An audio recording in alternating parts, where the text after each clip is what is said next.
Retro. Yeah. Electro. Tech. Oh yeah. Hey, turn the lights back on. Wow. Retro electro tech. When real audio ruled the world.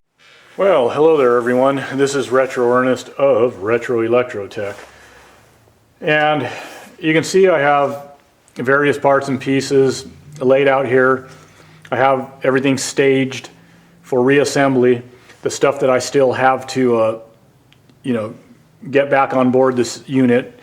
That of which is a Magnavox Imperial Micromatic record changer that I'm doing a full restoration on for the customer. And anyways, and that's one of the reasons why I'm doing this video. It's more of a customer update video. My customer is out of state, quite far from me. So I told him that I would provide some, update videos, kind of take him along so he can kind of get the gist of what's going on and what phases I'm in and whatnot, which I don't mind doing when I have a little time, but I can't go into a great amount of detail and step-by-step how-to. So for some of you that are looking for that kind of content, which is kind of a disclaimer I'm throwing out right now, because I don't want to waste anyone's time if you're looking for instructional how-to content. I do that sometimes, and sometimes I throw out more tech tips in certain videos than I do others. So if you still want to come along for the ride and vibe in, by all means. So for the customer though, mainly I want to show what's going on here. Let me go ahead and pan up. The exposure is going to drop a bit because of the glare from the metal parts and pieces, but eventually I'll change the camera view and focus in on what I still need to get reassembled and some little details here and there. So the mechanism is back in, as you can see, obviously. All of the control levers cleaned up nicely. I reapplied grease, lubricant where required. Same thing with the subplate assembly, main cam and all that. And I talked a little bit about that in the first video where I had the mechanism disassembled and I kind of showed everything taken apart and some parts in the tray that had degreaser in it, and I was kind of getting ready to clean everything up, scrub everything. So everything went really good there and it's back on board obviously. So yeah, everything on the subplate and the main cam and all that is properly relubricated. The motor cleaned up and the bearings re-oiled and all that. So other than some adjustments that I'm anticipating having to do once I get into the testing phase, I know I'm going to have probably several adjustments to get everything tweaked just right. But other than that, this is, and the exposure just came up a bit good. So this is what I have to do. So let me just explain to the customer that, okay, in regard to your platter mat here that looks like the floor of Death Valley, all parched and cracked and all that, I was able to source this platter mat from my own personal collection, and I don't really mind that. It's okay because I'm going to put a different type of platter mat on my Micromatic record changer. So I say that because these are not easy to source, the original platter mats, because either they're in bad shape or you just don't see these floating around very often, or at least I haven't, that are pulled from the platter and just sold by themselves. So anyways, yeah, you got yourself, to the customer, you got yourself a new original platter mat, and it's a good thing that I pulled it off of my own, because yeah, I doubt if I would have been able to find just the platter mat. We probably would have had to probably source the whole record changer, probably, if we wanted to get an original mat, or just go with an aftermarket mat and fit it and all that stuff, which is what I'm going to do with mine anyways, because I want a different type on mine. All right, so I got the new idler wheel in.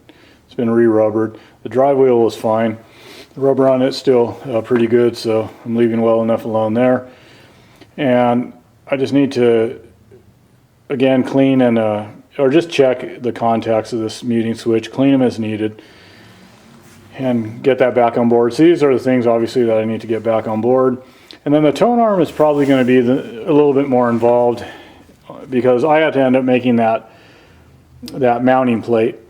And the thing about the mounting plate is this, again, it goes without saying, it needs to be mounted correctly as far as the alignment within the head shell. Okay, so it drops in like so, and the important aspect of this mounting plate is obviously you see the angles, the bends that I had to make, and this flat portion here had to be, when it's mounted in place, has to obviously be perfectly level, parallel, and all that, and it is. I checked everything out.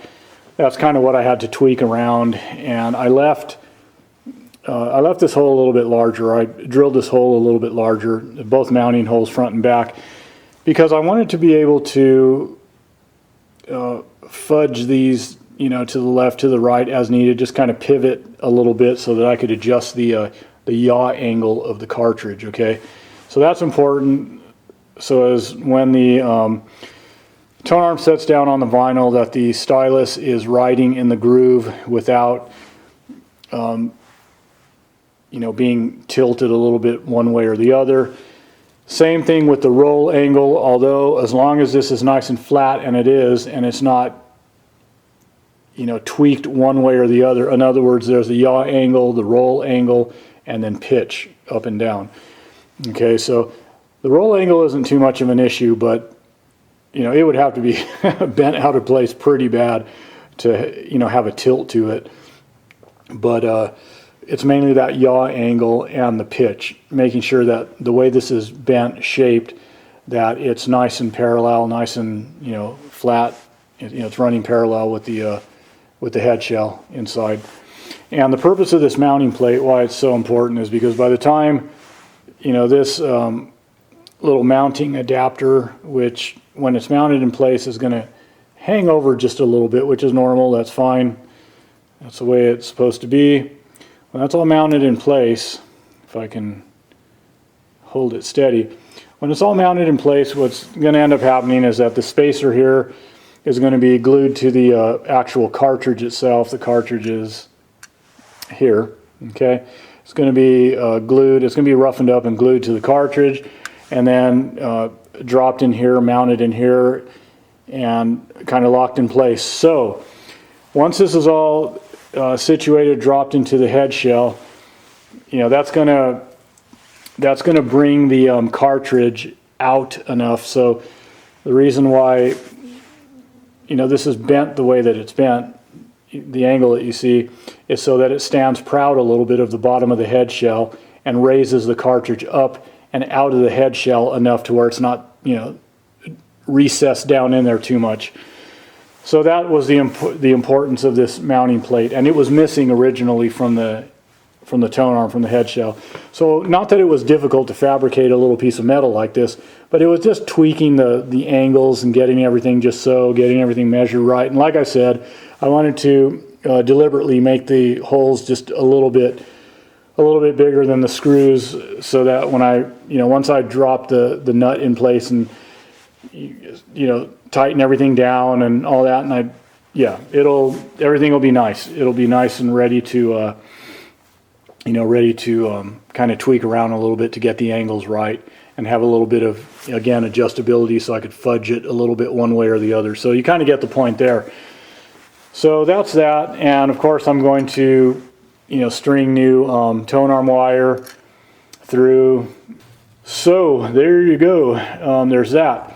So that's all I have to do. Once I get the wheels back in place, the idler, the drive, and the muting switch and tone arms pretty close to remounting, then I'll be able to get some testing underway, and whatever adjustments. I anticipate there's going to be probably several adjustments I'm going to have to go through to get everything working properly. The auto cycling, set down, end of play, lift and return and all that, record dropping, the whole 9 yards. I'm going to end up doing a part 3 with everything back together, the tone arm in place. I'll do some tweaking probably on camera, the final tweaking, and then do the final audio testing, make sure everything is running like clockwork, and then this thing is going to be packaged up and sent across the country back to the owner. So there we go. So like I always say, guys, peace, love, music, and the vintage audio that brings it to your ears. Till next time, y'all take care. This is a poor man's shoe production.